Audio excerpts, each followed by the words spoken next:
Saludos amigos, les doy la más cordial bienvenida a mi canal de YouTube Escuela Alejandrina, un espacio cultural donde hablaré a grosso modo de historia, literatura, arte, religión, música, curiosidades y efemérides, porque la cultura es una creación del ser humano que nos agrupa y al mismo tiempo nos hace diferentes los unos a los otros. Mi nombre es Pompa, soy la anfitriona del programa. Gracias por acompañarme en este viaje maravilloso de razonamiento y aprendizaje. Los invito a que se suscriban al canal, presionen la campanita para recibir notificaciones y si les gusta el contenido del programa, regálenme un like, un me gusta. Ahora vamos a comenzar nuestra travesía por el vasto mundo del saber. Como dijo Sócrates, solo sé que no sé nada. Todo aquello que parece fácil no lo es en absoluto. Aprender significa humildad, reconocer que no somos tan buenos en algo y que siempre se puede mejorar. Aprender es también una actitud y una forma de ver la vida.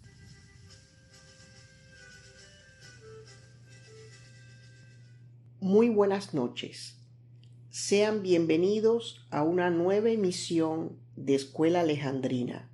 Yo soy Pompa y estamos listos para comenzar. Hoy quiero conversar sobre un periodo en la historia europea que siempre me ha cautivado y horrorizado a la misma vez. Una época tremendamente oscura, sombría y tétrica que duró 1000 años para hacer la transición entre la Edad Antigua y la Edad Moderna, marcada por el retroceso intelectual y cultural, la ignorancia, la superstición, la guerra, el hambre, las enfermedades y el sometimiento de los siervos y de las mujeres. Una época verdaderamente horrible que no debe caer en el olvido. Estoy hablando de la Edad Media. Mientras Europa vivía sus peores momentos, simultáneamente a la Edad Media europea, en Asia Oriental se desarrollaron las culturas china, hindú y japonesa. El desarrollo marcadamente autónomo de China, la más desarrollada civilización de la época, y la escasez de contactos con ella, a pesar del viaje de Marco Polo o la mucho más importante expedición de Zheng He, que destacan justamente por lo inusuales, no permiten denominar a los siglos V al XV de su historia como historia medieval, aunque a veces se haga incorrectamente.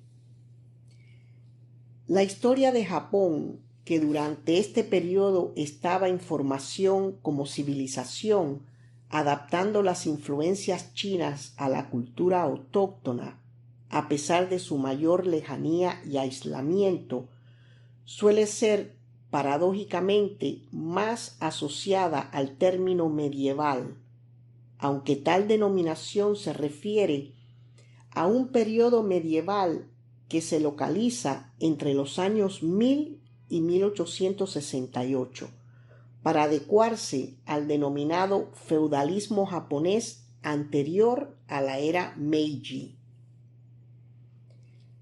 La historia de la India o del África Negra a partir del siglo VII contaron con una mayor o menor influencia musulmana, como por ejemplo el sultanato de Delhi, el sultanato de Bahmani, el imperio Vijayanagara en la India y el imperio de Malí, el imperio Songhai en la África Negra. Y por supuesto no podemos dejar de mencionar a los musulmanes, los cuales perfeccionaron y difundieron la brújula, el astrolabio, la carta náutica y la vela latina. Lo que conocemos como la Edad Media, también llamada medievo o medioevo, es el periodo histórico de la civilización occidental comprendido entre los siglos V y XV, es decir, 10 siglos, o si se quiere, 1000 años. Su inicio se sitúa en el año 476 con la caída del Imperio Romano de Occidente y terminó en 1492 con la llegada de Cristóbal Colón a América, o en 1453 con la caída del Imperio Bizantino, fecha que coincide con la invención de la prensa de imprenta con tipos móviles moderna por el alemán Johannes Gutenberg, la publicación de la Biblia de Gutenberg y con el fin de la Guerra de los 100 años. La Guerra de los 100 años fue un conflicto armado entre los reinos de Francia e Inglaterra que duró 116 años, del 24 de mayo de 1337 al 19 de octubre de 1453. El alemán Johannes Gutenberg creó una revolución hace casi 600 años. Con la invención de la imprenta, este herrero y editor hizo que en Europa los textos se volvieran más accesibles y menos costosos. Antes de la aparición de la imprenta, los libros se difundían exclusivamente a través de copias manuscritas, hechas por copistas, muchos de los cuales eran monjes o frailes dedicados por entero al rezo y a la copia manual de libros, por encargo del propio clero o de reyes y nobles. En Occidente, los manuscritos se producían en forma de pergaminos, volumen en latín, o de libros, también llamados códice o códices. Un manuscrito, del latín manuscriptum, que significa escrito a mano, es un documento que contiene información escrita a mano sobre el papiro, el pergamino o el papel, con materiales como la tinta de una pluma, de un bolígrafo o simplemente el grafito de un lápiz. Mucho antes de la invención de Gutenberg, aunque no se conoce una fecha exacta, entre el año 618 y el 907 después de Cristo, se inició la primera impresión de libros en China. El libro impreso más antiguo que se conserva es una obra del Sutra del Diamante y se remonta al año 868, hecho con imprentas, primero en madera y luego en bronce. Y si por casualidad se está preguntando ¿qué es la Biblia de Gutenberg? Pues la Biblia de Gutenberg, también conocida como la Biblia de 42 líneas, lo cual se refiere al número de líneas impresas en cada página, esto se usó para diferenciarla de la edición que vendría años después de 36 líneas, conocida como Biblia de Mazarino, la cual es una edición de la Vulgata, es decir, la versión de la Biblia en latín compuesta por San Jerónimo a comienzos del siglo V para cumplir el encargo que le hiciera el Papa Dámaso I en el año 382. La Biblia es considerada el primer libro impreso a gran escala mediante el sistema de tipos móviles y simboliza el comienzo de la edad de la imprenta. Uno de los pocos ejemplares completos que existen de la Biblia de Gutenberg, impresa en vitela, se encuentra en la Biblioteca del Congreso de Estados Unidos. Sin duda alguna, existe un antes y un después para la humanidad tras la invención de la imprenta a finales del siglo XV. Fue uno de los inventos que más importancia y trascendencia tuvo desde su nacimiento. Supuso una cantidad de avances permitió la difusión de informaciones importantes del momento, la impresión de documentos y libros que favorecieron la transmisión del saber, algo que estaba prohibido en la Edad Media. Volviendo a la Edad Media, esta se subdivide en Alta Edad Media y Baja Edad Media.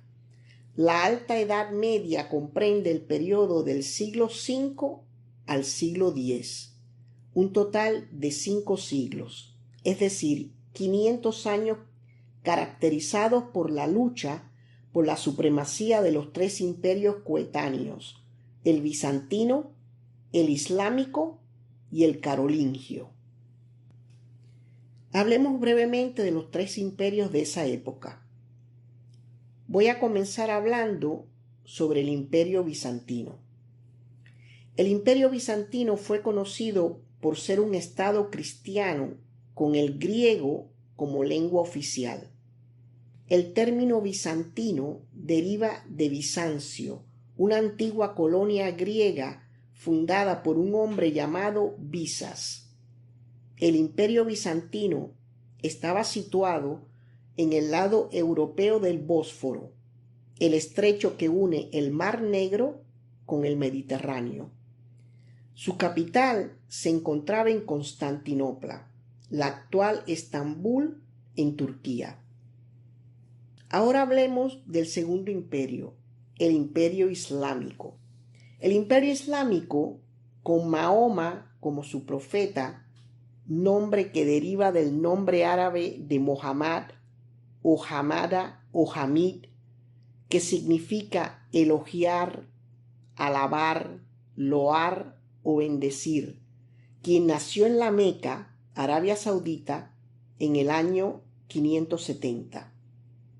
A principios del siglo VII, Mahoma comenzó a predicar una nueva religión monoteísta, el Islam. Esta palabra significa resignación a la voluntad del Dios único, Alá. Mahoma fue el último de los profetas enviados por Alá y al que reveló el Corán, el libro sagrado del Islam. La Edad de Oro del Islam, también conocida como Renacimiento Islámico, data a partir del siglo VIII hasta el siglo XIII, aunque algunos la extienden hasta el siglo XIV o XV.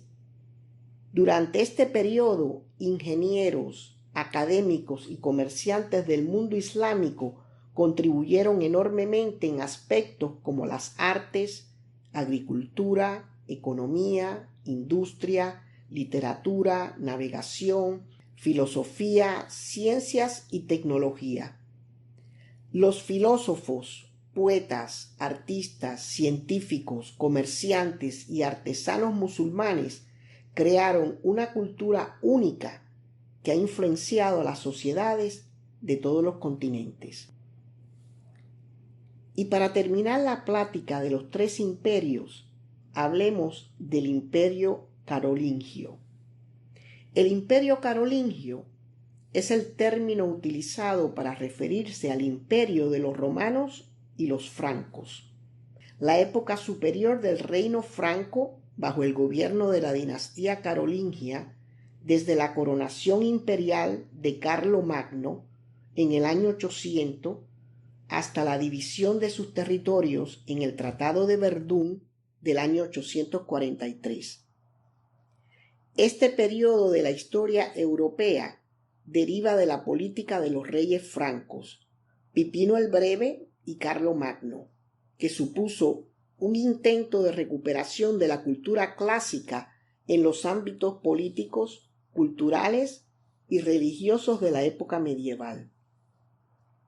La coronación de Carlomagno como emperador en Roma fue un hecho relevante e importante como símbolo de restauración de facto del Imperio Romano de Occidente, que en realidad sirvió para legitimar el poder de la etnia germánica que había invadido el territorio que antiguamente correspondía a los romanos. Tras su participación por el Tratado de Verdún en el año 843, sería sustituido un siglo después por el Reino de Francia en su parte oeste y por el Sacro Imperio Romano Germánico en el este. La Baja Edad Media fue un periodo con enormes repercusiones y proyecciones en el futuro. Las instituciones establecidas en la época y los valores sociales entraron en decadencia y por ende se tomaron serias medidas para protegerlas. La Baja Edad Media, a su vez, se subdivide en plena Edad Media del siglo XI al siglo XIII, marcado por la expansión del sistema feudal, el surgimiento de la burguesía y de nuevas instituciones de poder y la crisis de la Edad Media durante los dos últimos siglos, XIV y XV, que supusieron el final de esta época. Ahora hablemos del feudalismo en la Edad Media. El feudalismo es un largo periodo histórico, un sistema político, económico y social basado en la tierra y en el vasallaje. Este régimen se instauró en toda Europa y funcionó de forma similar en todos los países. La idea principal detrás del feudalismo era crear un sistema en el que, junto con los ingresos de la tierra, se crearía un ejército permanente para el servicio. En otras palabras, el feudalismo era un sistema en el que la relación social se derivaba de la posesión de la tierra. La inseguridad, producto de las constantes invasiones bárbaras, llevó a la decadencia de las ciudades y a la formación de la estructura feudal, en la que vasallos se ponían a disposición de un señor feudal y recibían protección tras los muros del castillo. Y si en este instante te estás preguntando quién fue el creador del sistema feudal, pues la respuesta te asombrará. Su fundador fue nada más y nada menos que Carlomagno. Él fue el creador de este sistema y por tanto el fundador de la Edad Media. ¿Quién fue Carlomagno y cómo llegó al poder? El día de Navidad del año 800, el Papa León III coronó a Carlomagno como el emperador que gobierna el Imperio Romano en Roma, en una ceremonia inesperada, puesto que Carlomagno no deseaba encontrarse en deuda con el obispo de Roma, es decir, el Papa. ¿Cuáles son las tres cosas por las que Carlomagno es conocido? Carlomagno, Carolus Magnus, en latín, también conocido como Carlos I el Grande, rey de los francos, ayudó a sacar a Europa de un estado de devolución. Ayudó a difundir el cristianismo por todo su imperio y marcó el comienzo de lo que se conoce como el Renacimiento carolingio. Este fue un periodo de mayor actividad cultural, incluido el aumento de la alfabetización, la arquitectura y los estudios de las escrituras.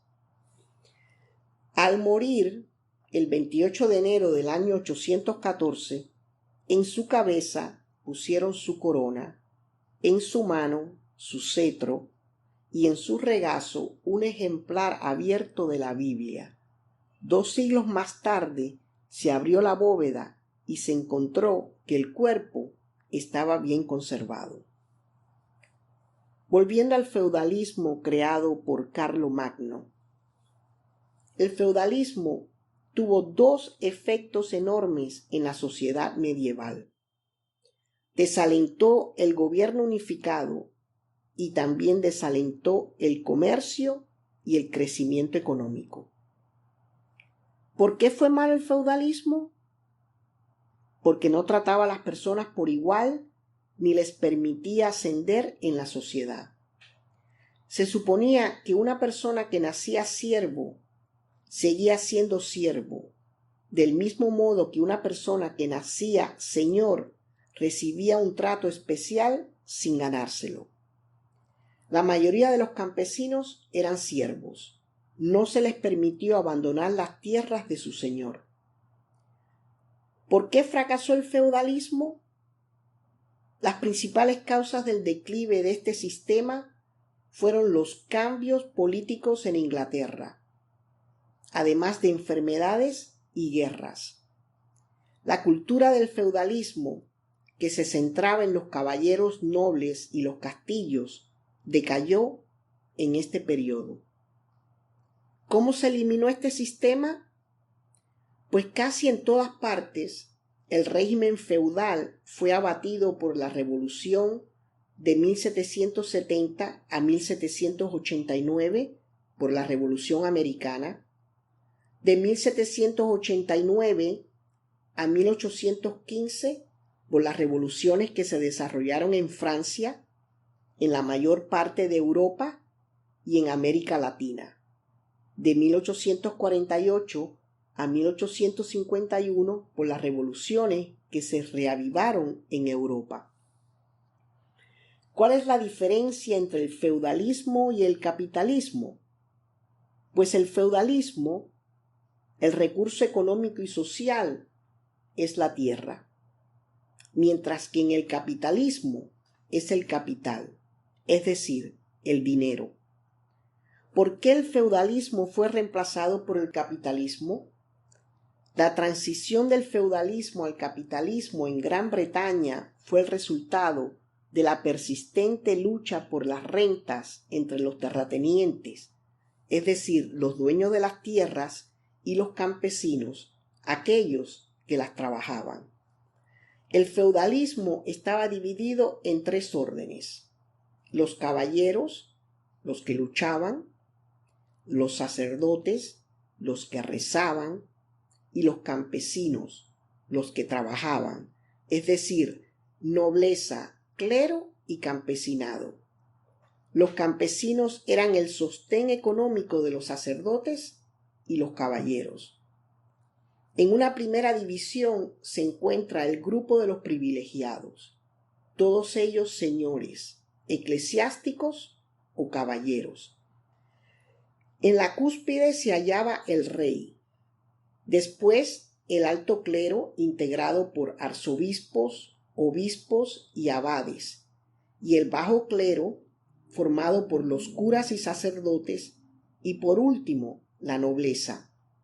En este grupo de privilegiados, el que forma los señores y los caballeros, y estos últimos a su vez podían ser señores de otros caballeros, dependiendo de su poder.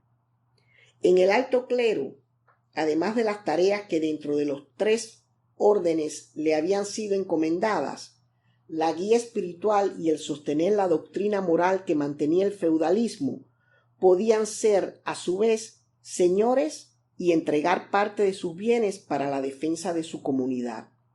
Los privilegiados no pagaban impuestos.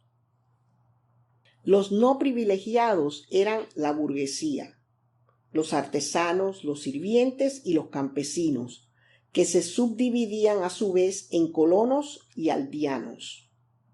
A estos correspondía el sometimiento a la tierra y, por lo tanto, a quien de ella dependiera, trabajándola y entregando una parte de sus frutos al Señor, o bien, en el caso de artesanos y burgueses, debían obediencia a quien les garantizaba la defensa de la ciudad y la entrega de bienes o dinero. Y para concluir, el sistema feudal, desde el punto de vista político, inicia su decadencia al comenzar las cruzadas. El predominio absolutista de los reyes y con la adquisición de libertades por parte de las ciudades termina de poner fin a este sistema tan desigual y cruel. Entre la Edad Media y el Renacimiento se destacan dos grandes cambios culturales. El primero es el paso de la cultura literaria, de la oralidad, a la cultura literaria basada en manuscritos, y el segundo es el paso de los manuscritos literarios a la imprenta. El hombre en el Renacimiento es principalmente individualista y universal. Manifiesta su gusto por conocer más allá y perfeccionarse en diversos ámbitos, mientras que el hombre medieval se reconoce dentro de una colectividad. Imaginemos por un momento cómo serían nuestras vidas hoy en día si este periodo extremadamente largo y complejo de la historia, conocido como el Medioevo, el cual duró 1000 años, no hubiese existido. Fueron 10 siglos de oscuridad religiosa, cultural y social, que no nos permitió dar rienda suelta a nuestra imaginación e inventiva. Como sociedad hemos mejorado y avanzado mucho en los últimos 100 años. Sin embargo, considero que todo sería completamente diferente si este periodo oscuro de nuestra historia no hubiese ocurrido. Es tan solo mi criterio personal. Como siempre, les agradezco su amable sintonía. Hasta la próxima.